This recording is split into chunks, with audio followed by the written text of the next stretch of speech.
Grabe, ang lamig. Para sa saan naman yung ulo. Ay, naka-video pala. Tama doon sa kabila. Sunod-sunod. Joke lang. Pero di, ang lamig, hindi ka pa natatay. Malapit na ako matay.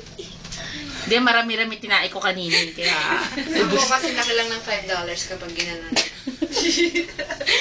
Sobrang late naman nun eh. Please nga eh. Sana sinundan mo na yung puwet mo. $5 na papel.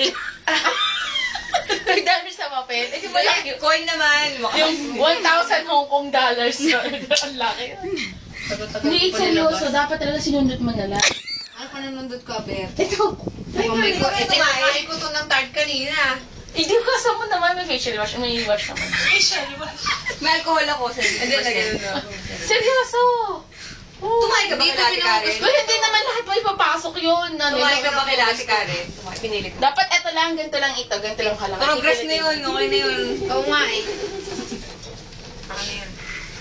Sabi sa'yo yung kapela yung maraming Sigurado ako pag flavor. ako susunod malaki na eh. Kasi Hirap minum ako. na Oy, baka may magka-fissure ka yung puwet mo, yung almond. So, magkakasugat na ganyan hiwa, fissure ang tawag. Bakit? Pag sobrang laki ng tae. Lagi naman ako may ganun. Ba't mo alam yun? Siguro may ganun ka, no? Hindi. Worst case scenario. Ay, hindi. Mamili ka, almonds or fissure. Ako ba fissure? Fissure, F-I-S-S-U-R. Fissure. Ako fissure. Joseph, pag tumahin mo, ganun no, pambansang tayo. Tingnan mo, grabe. May flag ng Pilipinas. Kanina tayo ito, laki!